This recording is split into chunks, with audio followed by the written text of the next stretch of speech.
करें इंग्लिश वाले सरदार जी ऐप और सीखे English. Friends, hello friends, next 5 phrases once again are before you on the screen।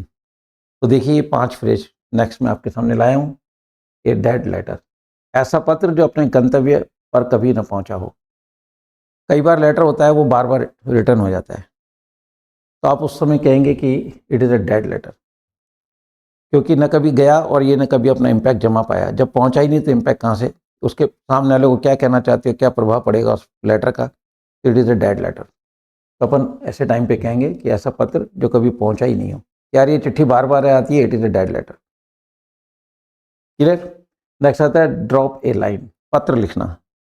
आप suppose मतलब you went to railway station to see off your friend, तो at the time of departing, जब आप train चलने लगी तो बिछड़ते समय आपने कहा कि मतलब drop a line just after reaching there, just after reaching there drop a line, कि वहाँ पहुँचो तो एक मतलब लाइन लिख देना कि मैं पहुँच गया हूँ। तो कोई संक्षिप्त में लिख देने के लिए अपन कहेंगे कि ना ड्रॉप ए लाइन।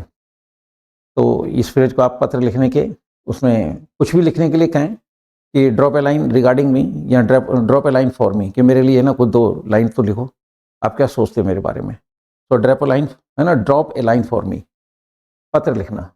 नेक्स्ट आता है एन ईगल आई, ध्यान से देखना। आपने सुना होगा कि चील को बहुत ऊपर से चीज़ दिखाई दे जाती है कि नीचे क्या है, उससे ये फ्रेज बना है ईगल आई। तो number of people have eagle eye, कि उनकी नज़र इतनी तेज होती है कि वो बहुत बारीकी से मतलब जो ना उनका ऑब्जर्वेशन होता है और बहुत दूर से उस चीज़ को देख लेते हैं, है ना। एक आम आदमी को नहीं दिखाई पाता है। तो ये जो एक डिफरेंट क्वालिटी होती है आदमी के अंदर देखने की, है ना, एन ईगल आई, ध्यान से देखना। जैसे चील मतलब बहुत ऊपर से मतलब देख लेती है, ऐसे वो हर चीज़ को ध्यान से देख लेता है। तो एन ईगल आई, जैसे मान लो क्या कहते हैं मेले वगैरह होते हैं तो वहाँ पे पुलिस का पैरा है, तो उनको इंस्ट्रक्शन दिए जाते हैं कि you are to keep eagle eye on the people so that you may come to know, है ना, if some unhappening is there, कि अगर कुछ ऐसी घटना घटती है तो keep eagle eye on the people, कि लोगों के ऊपर एक बहुत बारीक से मतलब जो ध्यान देना उनके। फिर आता है एल्बो रूम, पर्याप्त स्थान। सपोज मतलब you are in the market and it began to rain, right, and you are standing outside of a shop. So the shopkeeper said to you, please come in, we have elbow room. हमारे पास काफ़ी समय आके आराम, काफ़ी स्थान है, आप आके खड़ी होइए। तो कहीं भी पर्याप्त स्थान हो तो वहाँ पे कहीं पर्याप्त स्थान है, कोई ऐसी दिक्कत वाली बात नहीं, राइट।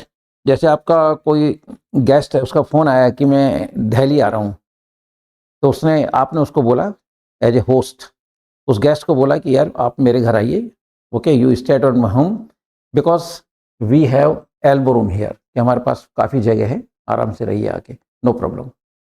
तो इस तरह से एल्बो रूम आप यूज़ करें। And the last one is in the air, चारों ओर।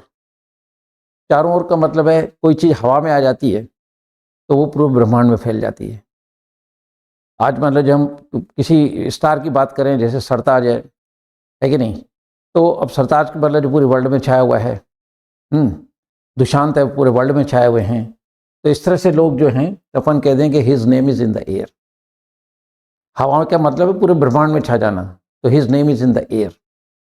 तो इस तरह से आप इन फ्रेजेस को यूज़ करें, और बहुत सिंपल फ्रेज हैं।